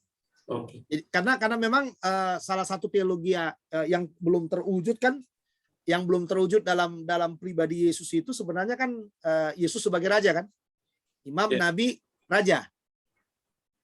Ya, penulis Injil sangat banyak sekali menulis tentang konsep teologi kerajaan. Nanti Bapak Ibu mungkin udah baca di George Eldon Ladd toh, ya kan, tentang konsep kerajaan itu. Jadi makanya bacanya hati-hati Bapak Ibu. Ya, bacanya hati-hati, maksudnya pelan-pelan supaya kita bisa mengerti apa yang dimaksud dengan konsep kerajaan itu. Ya, konsep kerajaan itu. Karena nanti kalau kita bertemu dengan orang-orang yang berteologi tertentu, ya, mereka akan mengatakan bahwa kerajaan itu dalam hati loh. Dalam hati kita. Jadi kerajaan itu nggak pernah akan terwujud dalam dunia ini. Nah, tapi kalau kita melihat dalam buku-buku yang ditulis oleh orang-orang evangelikal, George Eldon Ladd, Leon Morris, lalu buku-buku yang kemarin itu yang bukunya siapa itu? Aduh, lupa lagi namanya. Ya, itu semua menjelaskan bahwa yang namanya konsep kerajaan Yesus sebagai raja itu dalam pemahamannya Paulus itu sebenarnya ya benar-benar datang sebagai raja yang memerintah di tengah-tengah dunia. Ya. Nah, nanti tinggal lihat aja kalau ada orang mengatakan bahwa kerajaan 1000 tahun itu, ya, kerajaan 1000 tahun itu hanya simbol, jadi itu bukan sesuatu yang real di tengah dunia ini, berarti itu bukan teologi kita. Atau ada orang mengatakan wahyu itu hanyalah simbol-simbol, itu bukanlah keyakinan kita. Saya waktu kuliah di STT tertentu, saya mengambil MDiv, ya, saya bertemu dengan satu dosen yang mengatakan bahwa wahyu itu adalah simbol-simbol. Lalu saya bilang, apakah inspirasinya Tuhan? Allah menginspirasikan firman Tuhan kepada Yohanes yang ada di Pulau Patmos itu, dia hanya membuat simbol atau sesuatu yang tidak akan pernah terjadi dalam dunia ini. Sampai sekarang dia nggak bisa jawab itu. Iya kan? Nggak mungkin lah. Ya kan, masa ada inspirasinya Tuhan, lalu aku melihat katanya. Apakah dia melihat simbol? Kan dia, kalau kita kan meyakini bahwa Yohanes itu melihat sesuatu yang akan terjadi di masa yang akan datang. Sesuatu yang real yang masa yang akan datang. Nah, itu yang menguatkan dia. Kenapa dia sampai kuat di Pulau Patmos itu? Ya gara-gara itu. Gara-gara dia punya keyakinan yang kokoh bahwa Allah itu benar-benar akan datang ke dalam dunia. Ya, Yesus itu ya akan datang sebagai apa tadi istilahnya Pak Andre? Sebagai, Yohanes bilang sebagai apa dia? Domba Allah. Ya, anak domba Allah. Aku melihat dia sebagai anak domba Allah. Ya, Pak, yang mengajarkan parusia selain Yohanes dan Rasul Paulus ada lagi nggak, Pak? Di Injil-Injil kalau Bapak lihat di bagian-bagian akhir selalu ada, Pak. Oh gitu. Jadi semuanya. Ya, hampir semua membicarakan parusia. Petrus juga membicarakan parusia kan? Ya. Apabila Gembala Agung itu akan datang lagi. Nah, itu hampir semua mengajarkan itu, Pak. Gitu. Tapi yang paling real, paling nyata itu ya memang Paulus dengan Yohanes yang paling banyak membicarakan parusia. Kedatangan Kristus kedua kali. Nah, itu menyemangati kita sebenarnya, Pak. Menyemangati kita. Ya, menyemangati kita. Ya, saya tadi sakit itu. Waduh, Tuhan kalau mati ini, saya membayangkan langsung, waduh, saya pasti dikasih toga. Toganya saya pasti kalau nggak toga pendeta, ya toga dokter paling dipakein. Ya, bagaimana membayangkan ya, di peti mati itu orang-orang datang ke kita gitu. Otak saya sampai ke situ. Iya, kenapa? Itu menunjukkan kepada kita bahwa orang yang percaya itu tidak ada ketakutan sama sekali dalam dirinya. Gitu ya kan? Iya. Lalu saya tutup tadi, ya Tuhan, terima kasih hari ini yang Kau memberi kekuatan sepanjang hari ini kepada saya. Ya, saya tahu saya dalam kelemahan, tapi saya butuh kekuatan lagi Tuhan. Nah, itu dia. Baru. Udah kayak apa aja tadi? Kayak apa tadi? Kayak ada yang koslet itu. Apa namanya? Di sepanjang dada itu kayak ada yang koslet. Serat itu. Saya bingung sendiri. Ya, kayak ada yang koslet gitu, Saudara. Nah, tapi ya udah. Satu-satunya cara ya seperti itu. Menghibur diri kita. Jadi kedatangan Kristus itu atau kematian kita atau apapun itu harus mampu menghibur diri kita sendiri, menghiburi diri kita sendiri. Nah, ini sesuatu yang luar biasa kalau sampai kita bisa paham itu dengan baik dalam hidup kita. Ya, begitu ya, Pak Andre. Ya, makasih, Pak. Ya, baik. Ada lagi, silakan teman-teman kalau ada yang mau bertanya. Kita udah melihat satu topik ya dari teologinya dia tentang Allah. Ya. Shalom, izin Pak dosen. Ya. Yang sedikit saya mau tanyakan Pak mengenai pilihan Tuhan kepada manusia, bahwa sebelum dunia dijadikan Allah telah memilih kita. Yes. Ya, kalau Yesus kan kita tahu dia adalah Alfa dan Omega, kita bisa pahami bahwa Yesus itu sudah ada dalam konsep Tritunggal. Nah, bagaimana konsep tentang manusia itu sendiri, Pak? Apakah memang sudah ada sebelum dunia diciptakan atau bagaimana penjelasannya, Pak? Terima kasih. Yang dibilang kan Allah menentukan, sebelum dunia dijadikan Allah sudah menentukan. Kalau saya melihat gini Pak Lamhot, sederhananya ya, di kepalanya Tuhan itu ada catatannya. Kita belum ada. Nah, di dalam kepalanya Tuhan itu dia menandai. Satu persatu dia tandai. Itu menarik itu. Ya. Jadi dalam kondisi kita belum, termasuk Yeremia kan? Coba lihat tadi yang Yeremia itu kan. Ya. Sebelum engkau lahir dalam kandungan ibumu, aku telah menetapkan engkau, katanya. Lah kapan itu? Berarti ada di mana? Ada di pikirannya Tuhan itu. Termasuk Pak Lamhot jadi pendeta itu ada di pikirannya Tuhan itu. Jadi sebelum Pak Lamhot mengambil keputusan jadi hamba Tuhan itu dia udah menandai dulu. Oh ini hamba aku satu. Ya kan? Makanya saya selalu bilang nih, saya belajar nih, Bapak Ibu yang sudah baca bukunya George Eldon Ladd. George Eldon Ladd itu kan dia bilang kan sejarah dunia itu seperti garis lurus. Dari mulai satu titik dan dia berjalan terus. Dan saya sekarang mengilustrasikan panggilan kita, hidup kita mengikut Yesus itu seperti garis lurus itu. Iya kan? Seperti garis lurus itu. Nah, bagi saya secara pribadi, penandaan Tuhan itu pasti terjadi. Kita akan dibawa, kita nggak bisa menolak penandaan Tuhan itu. Nah, hanya gini, dalam panggilannya Tuhan itu kadang-kadang kita bisa lurus bersama dengan dia, keluar dikit. Tapi Tuhan tetap balikin. Balikin lagi kita ke garisnya Tuhan itu. Nah, itu kalau saya definisikan apa yang dikatakan George Eldon Ladd itu dalam eskatologinya dia itu. Ya, dalam eskatologinya dia itu dia mengatakan hidup manusia seperti garis lurus. Nah, hanya proses waktu, ada yang cepat berjalan dengan Tuhan, ada yang ngetop luar biasa, ada yang hilang tiba-tiba, ya kan? Tapi Tuhan tetap balikin ke situ lagi. Nah, itu menarik, saudara. Dalam pembicaraannya Paulus itu menarik sekali. Makanya tadi sebelum mengajar saya bilang, jangan pernah kecewa kepada apa yang sudah kita lepaskan. Orang itu kan seringkali kan dia kecewa terhadap apa yang sudah dilepaskan. Saya taruh status saya di Facebook tadi. Ya, jangan pernah kecewa dengan apa yang sudah kita lepaskan, tapi tetaplah berjalan bersama dengan Tuhan di dalam kehendak demi kehendaknya bagi kita. Iya. Contoh yang paling utama kan, penandaan dari Tuhan itu real buat kita. Makanya jangan pernah bilang gini, ya udah kalau kamu nggak mau nanti Pak Eliner yang dipakai gitu. Nggak bisa. Kalau Tuhan udah pakai kita, udah panggil kita, ya kita nggak pernah jadi Pak Eliner. Pak Eliner punya garis lurus sendiri.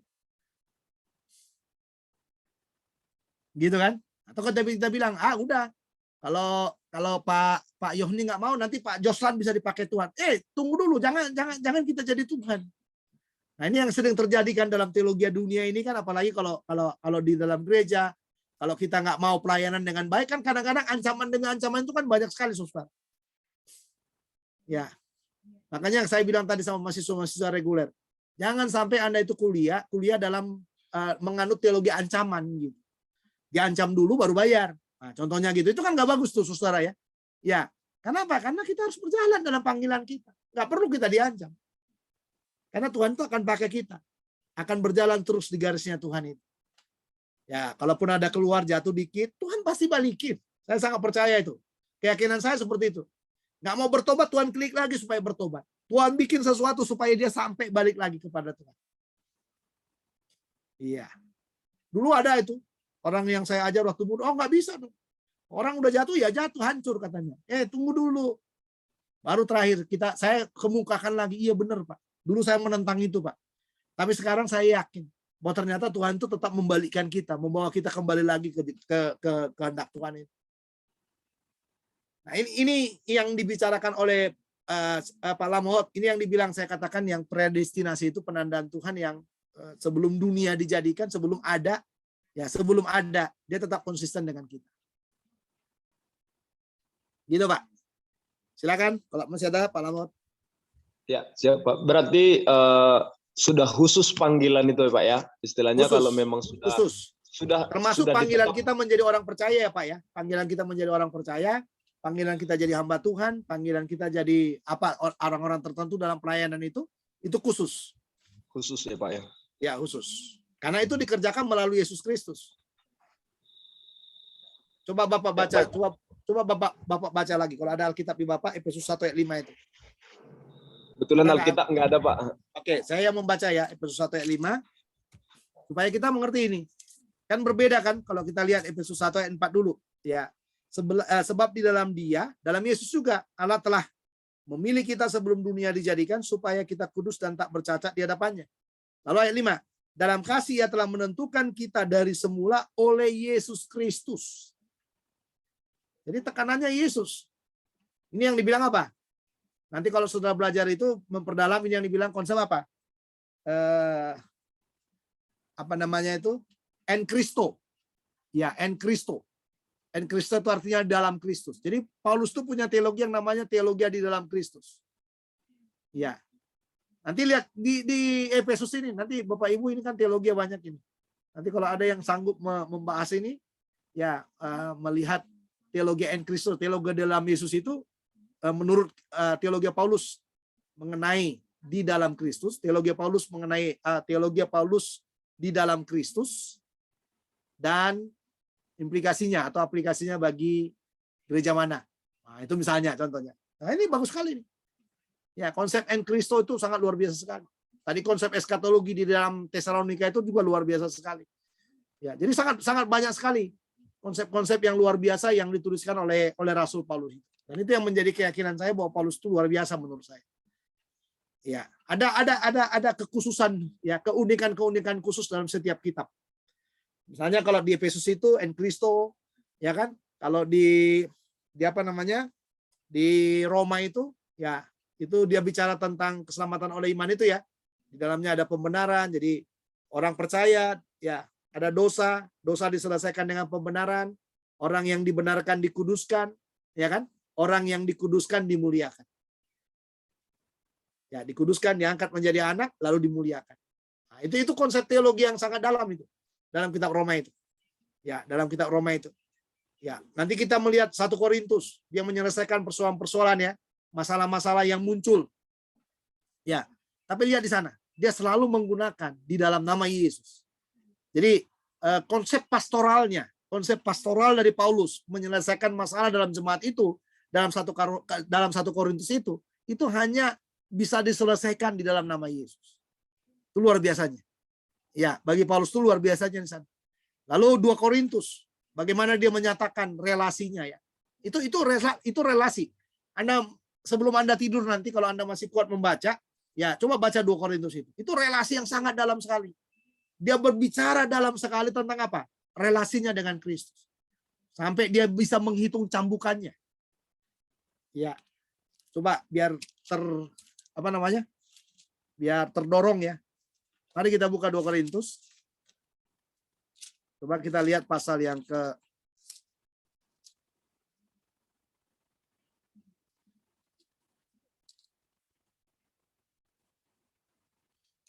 pasal yang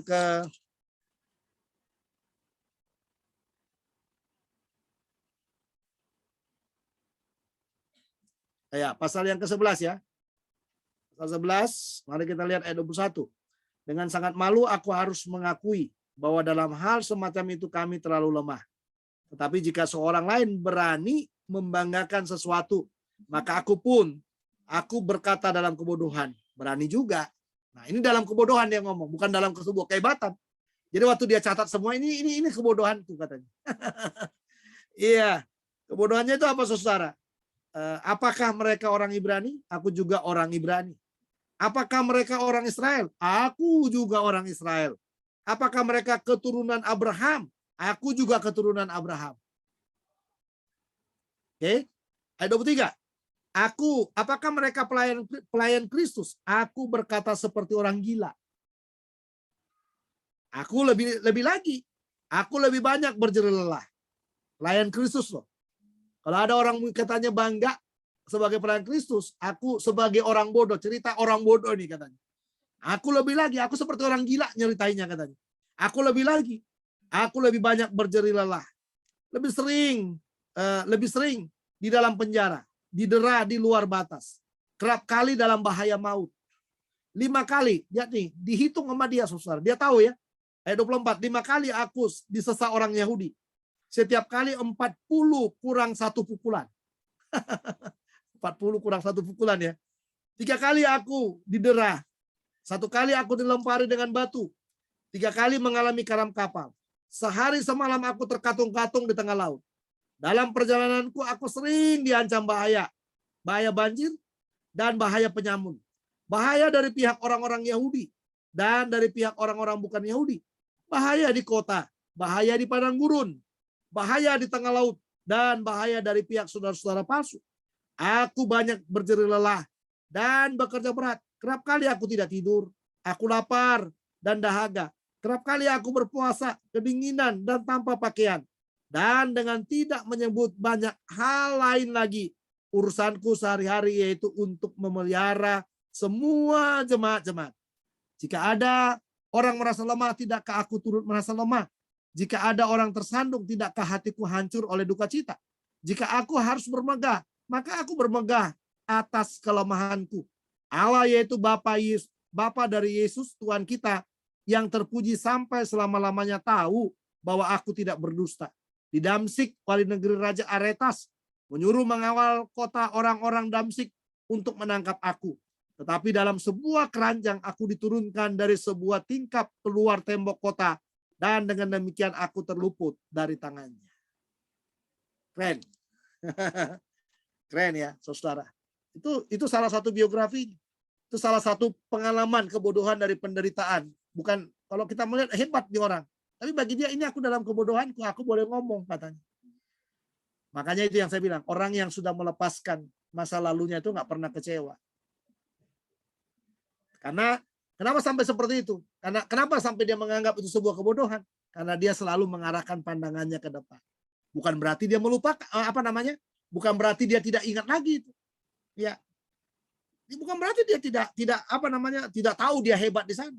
Nah, itu nanti yang dia bilang itu semuanya kuanggap sampah itu dalam teologi Filipi ya. Ya, semua kuanggap sampah katanya. Ya, nggak ada gunanya semuanya katanya gitu. Iya Bapak Ibu.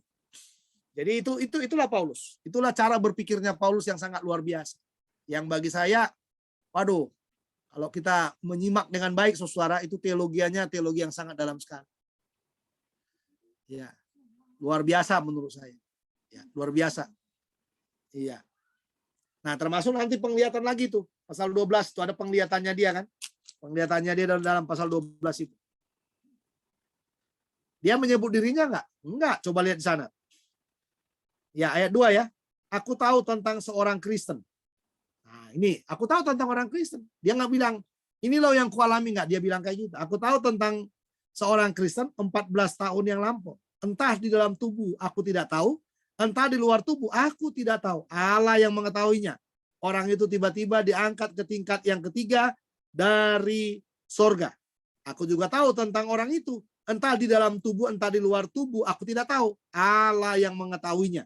Ia tiba-tiba diangkat ke Firdaus. Ia mendengar kata-kata yang tidak terkatakan, yang tidak boleh diucapkan manusia. Atas orang itu aku bermegah. Tetapi atas diriku sendiri aku tidak akan bermegah. Selain atas kelemahan-kelemahanku. Apakah dia tidak menceritakan dirinya? Oh, dia menceritakan dirinya. Tapi dia pakai, aku tahu seorang Kristen. Luar biasa ya, saudara ya. Ya, lalu dikatakan lagi, ayat 6. Sebab sekiranya aku hendak bermegah juga, aku bukan orang bodoh lagi. Karena aku mengatakan kebenaran. Tetapi aku menahan diriku supaya jangan ada orang yang menghitungkan kepadaku lebih daripada yang mereka lihat padaku atau yang mereka dengar daripadaku. Dan supaya aku jangan meninggikan diri karena penyataan-penyataan yang luar biasa itu. Maka aku diberi suatu duri di dalam daging. Nah, ini dia ya. Suatu duri dalam dagingku, yaitu seorang utusan iblis untuk menggocoh aku, supaya aku jangan meninggikan diri. Tentang hal itu aku sudah 3 kali berseru kepada Tuhan, supaya utusan iblis itu mundur daripadaku. Tetapi jawab Tuhan kepadaku, cukuplah. Gimana kalau Anda berdoa itu? Kita berdoa untuk sembuh, tapi dijawab, cukuplah kasih karuniaku bagimu. Sebab justru dalam kelemahanku lah kuasaku menjadi sempurna. Sebab itu terlebih suka aku bermegah atas kelemahanku, supaya kuasa Kristus turun menaungi aku. Karena itu aku senang dan rela di dalam kelemahan, di dalam siksaan, di dalam kesukaran, di dalam penganiayaan dan kesesakan oleh karena Kristus. Sebab jika aku lemah, maka aku kuat. Ya kan? Kalau kita udah kuat kan hampir nggak berrelasi dengan Tuhan. Tapi Paulus itu mengatakan apa? Justru katanya semakin dia lemah, ya semakin dia bergantung kepada Tuhan kan? Itu dia. Jadi orang lemah itu pasti lebih banyak bergantung kepada Tuhan. Tapi kalau orang kuat itu dia sadar atau tidak sadar. Kalau kita kuat, saudara, kita tuh pasti mulai pelan-pelan merasakan kita ini paling hebat sendiri. Nah, makanya Paulus bilang, justru ada duri dalam daging itu membuat dia bergantung. Nah, duri dalam daging itu macam-macam tafsiran orang ya. Ada yang bilang Paulus itu kepalanya gede, ya kepalanya gede, ya lalu badannya kecil, kakinya kecil gitu. Itu dia duri dalam daging yang pertama. Yang kedua, duri dalam daging yang kedua itu yang saya pernah lihat dalam buku-buku tafsir adalah dia apa itu kena penyakit ayan ya. Jadi kayak orang yang itu kayak gitu. Jadi ada penyakit tertentu yang memang sangat menyeramkan, menjijikkan kalau orang melihat. Ya, nanti banyak buku tafsiran yang menafsirkan itu. Ya, tapi dia tidak mengatakan, dia hanya katakan ada penyakit duri dalam daging. Itu saja yang kita harus tangkap ya. Jadi kita tidak perlu mengatakan sakit apa sih dia, gitu. Nggak perlu. Ya, karena memang kan dilema ya Bapak Ibu ya. Dilema kan. Dia berdoa untuk orang, orang sembuh. Tapi dia berdoa untuk dirinya sendiri, dia tidak sembuh. Itu dilema itu. Tapi dalam teologinya tadi, dia mengatakan bagaimana?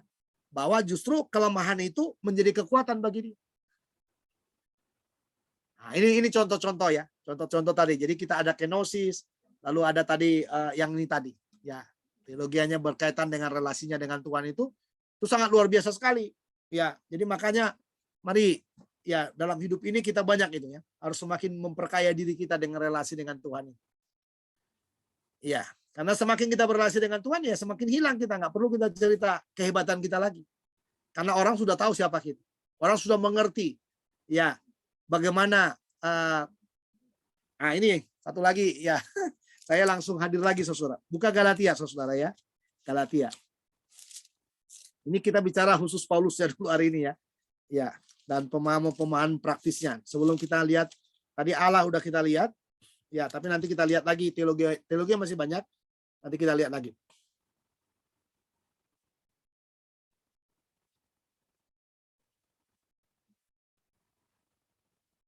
Coba baca Galatia pasal 6. Ya, Galatia pasal 6.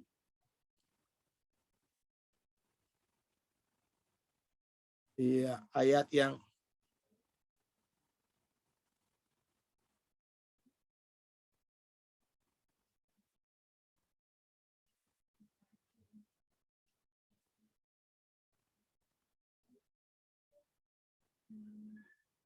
ayat 11. Ayat 11 ya. Lihatlah bagaimana besarnya huruf-huruf yang kutulis kepadamu dengan tanganku sendiri. Ya. Mereka yang secara lahiriah suka menonjolkan diri. Mereka lah yang berusaha memaksa kamu untuk bersunat. Hanya dengan maksud supaya mereka tidak dianiaya karena salib Kristus. Sebab mereka menyunatkan dirinya pun tidak memelihara hukum Taurat. Tetapi mereka menghendaki supaya kamu menyunatkan diri agar mereka dapat bermegah atas keadaanmu yang lahiriah. Ya, tetapi aku sekali-kali tidak mau bermegah bermegah selain dalam salib Tuhan kita Yesus Kristus. Sebab olehnya dunia telah disalibkan bagiku dan aku bagi dunia. Sebab bersunat dan tidak bersunat tidak ada artinya, tetapi menjadi ciptaan baru itulah yang ada artinya. Dan semua orang yang memberi dirinya dipimpin oleh patokan ini, turunlah kiranya damai sejahtera dan rahmat atas mereka, atas Israel milik Allah. Selanjutnya, janganlah ada orang yang menyusahkan aku, karena pada tubuhku, coba lihat sana, pada tubuhku ada tanda-tanda milik Kristus. Apa itu tanda-tanda milik Kristus dalam tubuhnya? Itu tadi yang diciptakan di Kisah Para Rasul itu, cambukan itu loh. Ya, dalam arti dia mau menunjukkan, ya jangan ada yang mencoba-coba katanya gitu, ya kan? Jangan ada yang coba-coba membanggakan diri itu, karena dalam diriku itu ada tanda-tanda milik Kristus itu tadi. Cambukan itu tadi. Itu berbekas, saudara. Berbekas ya. Nah, ini bagus. Teologi sunat ini. Ini berkaitan dengan teologi sunat. Jadi maksudnya dia apa? Kalau orang dipanggil itu, dipanggil Yesus, ya kita dipanggil dalam kondisi tidak bersunat atau bersunat, jangan ada orang yang mau menambahi dalam dirinya. Jadi kalau Anda nggak bersunat, ya nggak usah sunat. Kalau Anda udah disunat, ya nggak apa-apa juga. Gitu loh. Nah, tapi sekarang nih, kan ada selalu tapinya teologinya Kristen itu kan, kalau dalam teologi kontemporer itu, ya dalam teologi kontemporer kan selalu ada tapinya. Tapi kan Pak, sunat itu kan buat kesehatan Pak. Ya itu kalau udah kayak gitu aku nggak bisa jawab itu, susah. Ya, kalau Anda sudah menambahkan, saya udah nggak bisa jawab. Ya nggak bisa jawab. Berarti itu case khusus. Ya tapi bagi Paulus, orang itu harus tinggal dalam keadaan sebagaimana dia harus dipanggil. Nah makanya kalau termasuk nanti di Korintus itu kan, ya salah satunya itu tentang pernikahan itu. Ya, kan Paulus itu yang paling jelas menjelaskan tentang pernikahan. Orang yang sudah menikah itu boleh nikah lagi nggak? Nah, itu dia. Wah, itu kan persoalan itu yang terus meneruskan, saudara ya. Ya, jadi dia sudah pernah menikah, cerai, ya boleh nikah lagi nggak? Gitu. Nanti Anda baca di 1 Korintus. Paulus bilang ya nggak boleh. Ya, orang bercerai aja bagi Paulus nggak boleh bercerai. Ya, sekalipun celahnya bagi Yesus ada celah sedikit itu ya. Dalam Matius 19 itu. Ya, perceraian itu katanya kecuali karena zina boleh.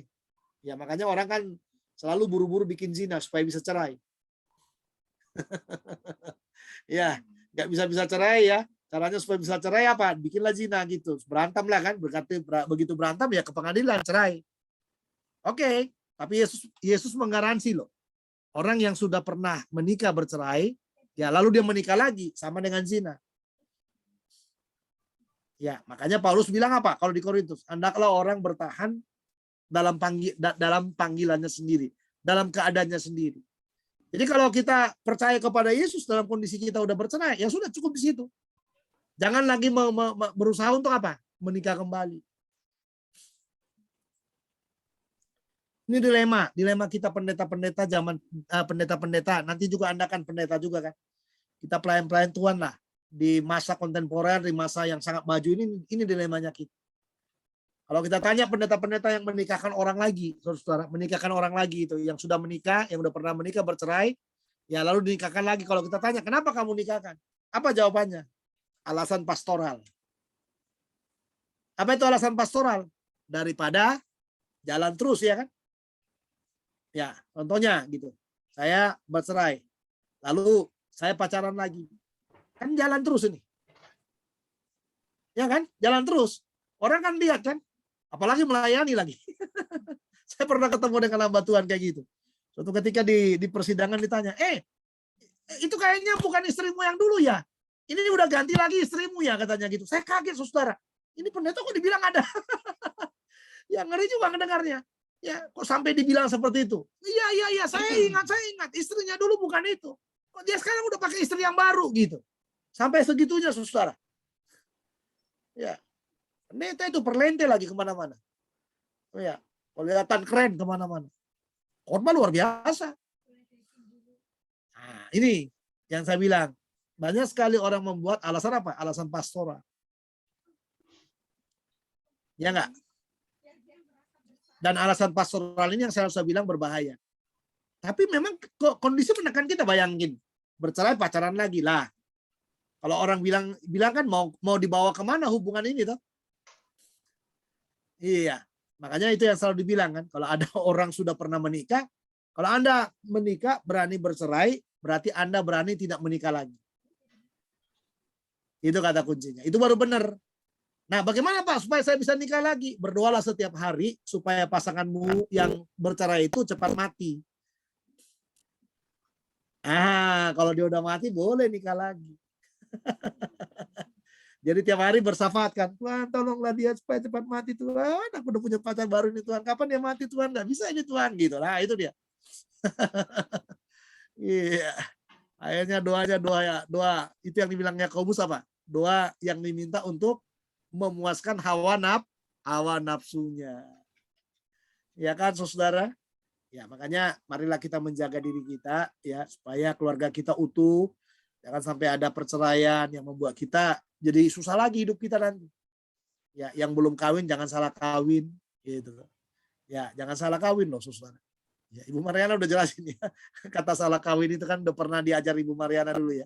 Ya, arti salah kawin itu. Nah, itu salah kawin itu. Ya, salah kawin itu menikah dengan orang yang tidak seiman. Yang kedua, salah kawin itu menikah dengan yang seiman tapi duniawi. Nah, itu bahaya juga itu. Ya. Jangan bilang ini, orang Batak bilang asal mah Kristen, ngatohobe katanya gitu. Ya, yang bukan Batak artinya begini. Pokoknya Kristen, udah pasti tuh katanya gitu. Salah kita. Ya, salah kita. Semua dasarnya haruslah penjajakan. Kalau kita sudah dalam Tuhan, bawa dulu dia dalam Tuhan. Kenalkan Yesus sama dia supaya semuanya lahir baru. Kalau semuanya lahir baru, saudara, bahagia kita memapakinya. Ya kan?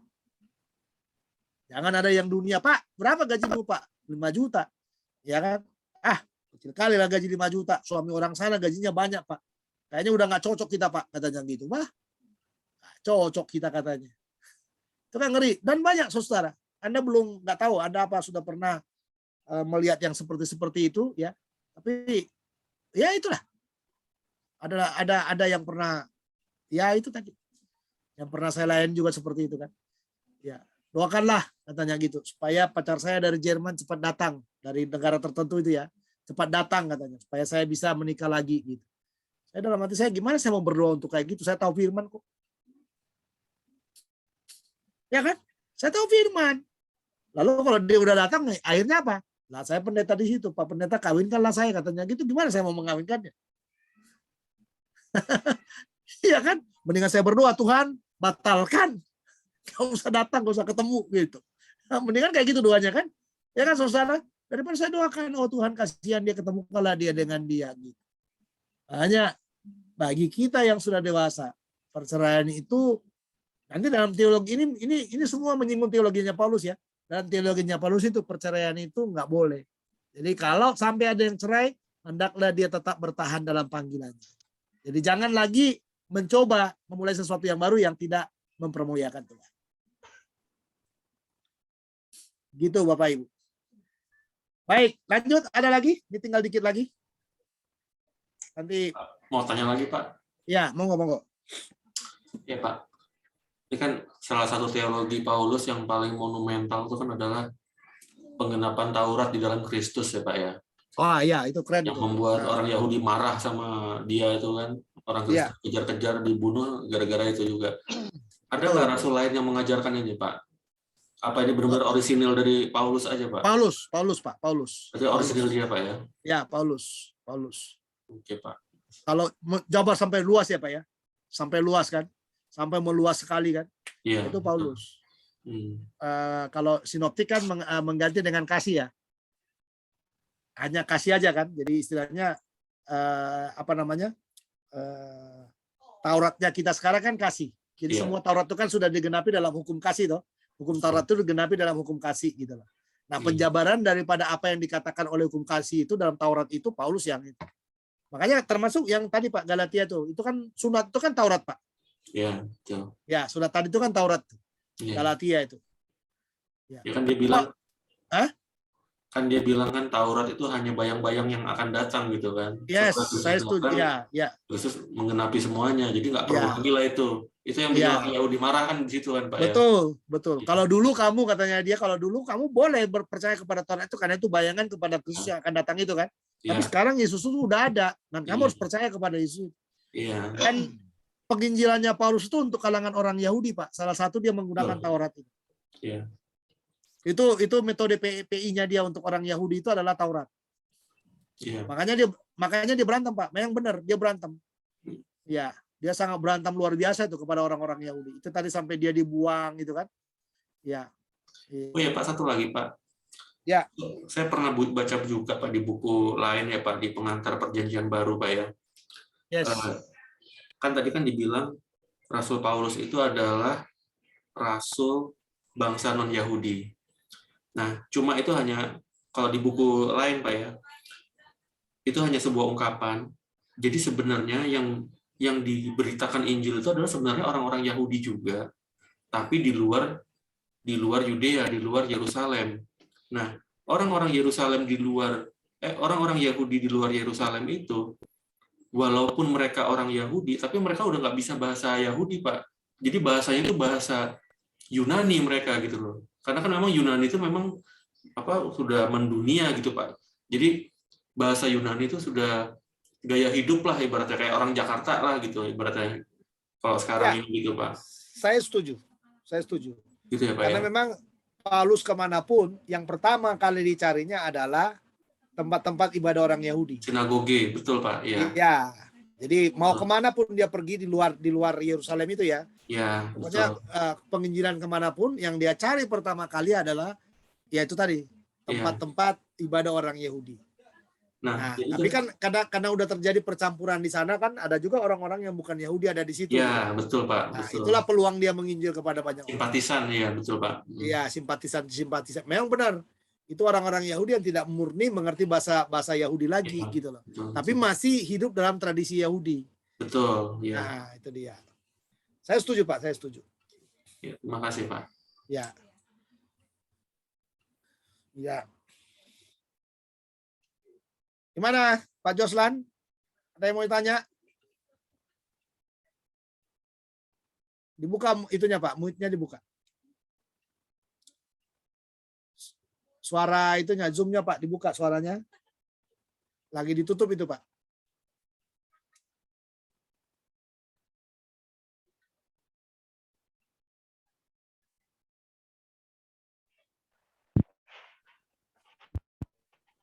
Ya. Gimana, Pak Joslan? Sebentar, Pak. Hah? Ada gangguan sedikit ini, Pak. Oke, udah kedengaran, Pak. Udah kedengaran. Silakan. Sebentar, pas dulu dari saya, Pak. Oke.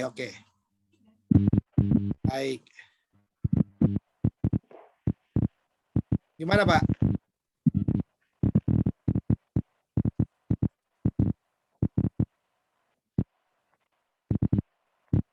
Ya, baik teman-teman.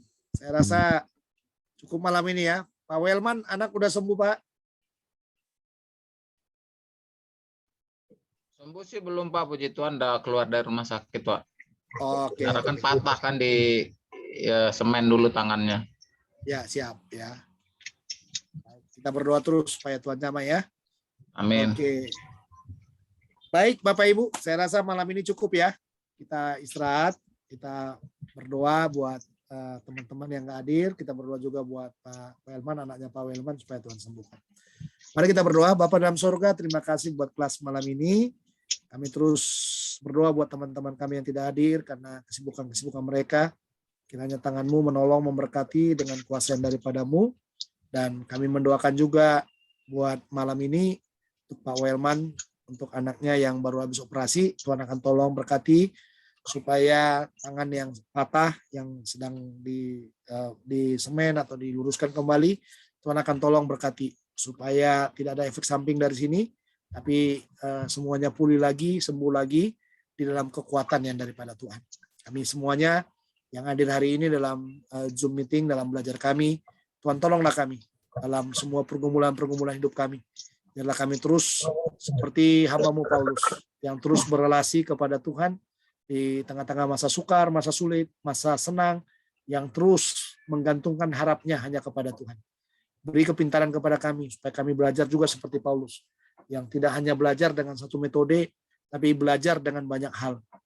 Belajar dengan banyak tradisi, belajar dengan banyak pemikiran-pemikiran yang luar biasa. Biarlah Tuhan taruh dalam hidup kami juga, supaya itu semua menjadi jembatan yang boleh kami pakai untuk membawa orang kepada Kristus, sehingga mereka boleh menerima Engkau sebagai Tuhan dan Juru Selamat pribadinya. Terima kasih buat pilihan dan penentuan-Mu atas kami, sehingga kami menjadi orang percaya, kami menjadi hamba Tuhan yang boleh mengasihi Tuhan dan memberi hidup kami kepada Tuhan. Terima kasih, terpuji nama-Mu malam ini. Tuhan jaga lindungi istirahat kami. Esok kami akan beraktivitas. Tuhan jaga juga berkati kami, supaya kami boleh beraktivitas dalam kekuatan yang daripada Tuhan juga. Dalam Kristus Tuhan kami sudah berdoa. Amin. Baik, Bapak Ibu, selamat malam semuanya. Ya, Pak Dusin. Malam, Pak. Pak, Terima kasih Pak atas doanya Pak. Pak, Ya, makasih Pak. terima kasih ya. Bye-bye. Tuhan berkati ya Makasih semua. Pak Herman.